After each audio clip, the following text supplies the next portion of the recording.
নমস্কার, কৃষ্ণা টক্স বাংলা চ্যানেলে আপনাদের স্বাগত। আজকের ভাবনা, দীপাবলির আলোতে মনের অন্ধকার কিভাবে দূর করবে। আজ দীপান্বিতা অমাবস্যা, আলোর উৎসব দীপাবলি। এই পবিত্র রাতে শুধু আমাদের ঘরবাড়ি নয়, আমাদের অন্তরকেও আলোকিত করার সময়। এই উৎসবটি ভারতীয় সংস্কৃতিতে বহুমাত্রিক। বিশ্বজুড়ে এবং ভারতের অন্যান্য অঞ্চলে, বিশেষত উত্তর পশ্চিম ভারত, এখানে দীপাবলির প্রধান পূজা হল দেবী লক্ষ্মী ও গণেশের। কিন্তু আমাদের বাংলাদেশে ও পশ্চিমবঙ্গে তথা বঙ্গ সমাজে এই তিথিতে সবচেয়ে বেশি আরাধনা করা হয় দেবী কালীকে। দীপাবলির প্রদীপ যেমন বাইরের অন্ধকার দূর করে, তেমনি মা কালীর উপাসনা আমাদের ভেতরের অন্ধকার অর্থাৎ মনের কালিমা দূর করে। এই উৎসবের মূল বার্তা হল অশুভ শক্তির উপর শুভ শক্তির বিজয়। এই বিজয় লাভের পথে মা কালী আমাদের সবচেয়ে বড় সহায়। আজ আমরা দেখব এই মহাদেবী কিভাবে আমাদের মনের অন্ধকার দূর করে, তার সেই মূল শক্তিদাতা শ্রীকৃষ্ণের দিকে আমাদের যাত্রাকে সহজ করে দেন। মনের কালিমা বিনাশ। মা কালীকে আমরা দেখি কৃষ্ণবর্ণা রূপে, যার চরণতলে শায়িত মহাকাল শিব। তার এই কৃষ্ণ রূপ হল অসীমত্ব ও পরম ব্রহ্মের প্রতীক। যেখানে সকল রং শেষ, সেখানেই কালীর অধিষ্ঠান। মা কালীর এই রূপটি আমাদের মনে করিয়ে দেয় যে জগতের সব কিছুই ক্ষণস্থায়ী, কেবল তিনিই নিত্য। তার ভয়ঙ্কর রূপ হল আমাদের জাগতিক লোভ, অহংকার, কামনা ও বাসনার মতো মনের শত্রুদের বিনাশের জন্য। ভক্তরা গানে যা বলেছেন তা এই সত্যটিকেই তুলে ধরে। মা গো কে বলে তুই কালোরে, জ্বালিয়ে দিস আলোরে। এই কালী হলো আমাদের অজ্ঞানতা, যা আমাদের জীবনের প্রকৃত লক্ষ্য বুঝতে দেয় না। আর আলো হলো জ্ঞানরূপী প্রদীপ। যখন আমরা ভক্তি সহকারে মায়ের কাছে আত্মসমর্পণ করি, মা কালী তার কৃপায় আমাদের মনের সমস্ত কলুষতা দূর করে দেন এবং আমাদের হৃদয়ে সেই সত্যের আলো জ্বালিয়ে দেন, যে আলোতে আমরা জীবনের নশ্বরতা অতিক্রম করে অমরত্বের পথ দেখতে পাই। মা কালীর কৃপা এবং শ্রীকৃষ্ণের করুণার এই সমন্বয় নিয়ে এবং এই পবিত্র কার্তিক মাসে কিভাবে আমরা আমাদের মনের অন্ধকার দূর করে শুদ্ধ ভক্তি লাভ করতে পারি, সেই বিষয়ে আরও গভীর আলোচনা নিয়ে আমরা আসছি।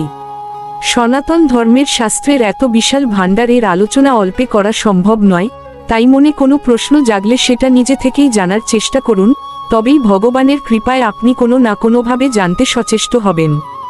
ধর্ম সম্পর্কে আমাদের সনাতনীদের অজ্ঞতা, অর্থাৎ হিন্দু ধর্মের মানুষ ধর্মচর্চা খুব কম করে। কিছু সংখ্যক লোক শুধু তার আগ্রহ থাকার কারণে সে কোনো না কোনোভাবে শাস্ত্র সম্পর্কে জেনে নেয়। প্রাতিষ্ঠানিক শিক্ষা এখানে নেই বললেই চলে, যে কারণে আমাদেরকে সজাগ হতে হবে, ধর্ম সম্পর্কে জানতে হবে। তবে এত কিছুর পরেও একটা আশার আলো আছে যে আমরা যদি আমাদের ধর্মের ইতিহাসের দিকে তাকাই, অর্থাৎ রামায়ণ মহাভারতের দিকে তাকাই, তখন আমরা দেখতে পারি যে তখনকার প্রাচীন শিক্ষা ব্যবস্থা ছিল গুরুগৃহ প্রথায়। তখনও প্রাতিষ্ঠানিক শিক্ষা ছিল না, এখনও নেই। সেই দিক দিয়ে চিন্তা করলে আমরা ধর্মীয় শিক্ষার বিষয়ে সেই আদি যুগের গুরুগৃহ প্রথাতেই আছি। তবে সেই সময়কার মানুষ গুরুগৃহে শিক্ষার মাধ্যমে ধর্ম চর্চা করত, কিন্তু এখন আমরা তাও করতে পারি না বা করি না। এখনই সময় আমাদের সজাগ হতে হবে। সেই গুরুগৃহ প্রথায় হোক আর প্রাতিষ্ঠানিক প্রথায় হোক, ধর্মচর্চা আমাদের করতেই হবে। আমরা শুধু দীপাবলির সময় সেজে গুজে ঘুরলাম, বোমাবাজি করলাম, ফটকা ফুটালাম, আতশবাজি করলাম, কেন করলাম তা জানি না। সবাইকে জানতে হবে কোনো ধর্মীয় অনুষ্ঠানের কি মাহাত্ম্য, কি জন্য এটা করা হয়, এর সাথে ভগবান শ্রীকৃষ্ণের সম্পর্ক কি, তার উত্তর সবাইকে জানতে হবে। তাই আপনাকে বলছি, আপনি আপনার সন্তান থেকে শুরু করুন। আপনার সন্তানকে কোথায়, কিভাবে এ বিষয়গুলো জানাতে পারেন, বুঝাতে পারেন, তার ক্ষেত্রে আপনাকে প্রস্তুত করতে হবে। আপনাকে আর কেউ করে দিতে আসবে না। শুরু করুন। আমি ভগবানের প্রতি বিশ্বাস থেকে বলছি, আমরা যদি আমাদের সন্তানকে ছোট থেকে এই শিক্ষা দিতে চাই, তবে কোনো না কোনোভাবে একটা ব্যবস্থা হবেই।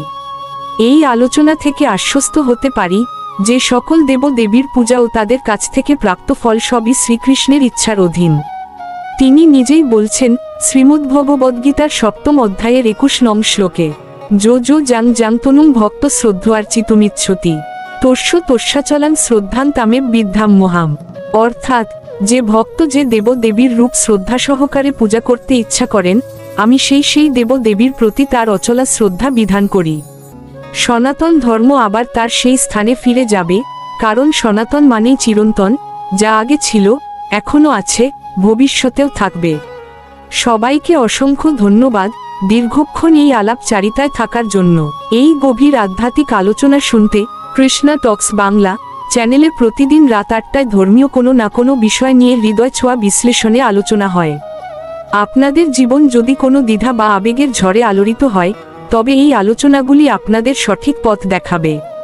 তাই এই ধরনের গভীর আধ্যাত্মিক ভাবনার সঙ্গী হতে আমাদের চ্যানেলটি লাইক, কমেন্ট ও সাবস্ক্রাইব করুন এবং বেল আইকন টিপে রাখুন যাতে কোনো গুরুত্বপূর্ণ আলোচনা আপনাদের মিস না হয়। আপনার বন্ধু ও পরিজনদের সাথেও চ্যানেলটি শেয়ার করে তাদের এই জ্ঞান লাভের জন্য অনুপ্রাণিত করুন। জয় মা কালী। সবাইকে দীপাবলির শুভেচ্ছা। হরে কৃষ্ণ।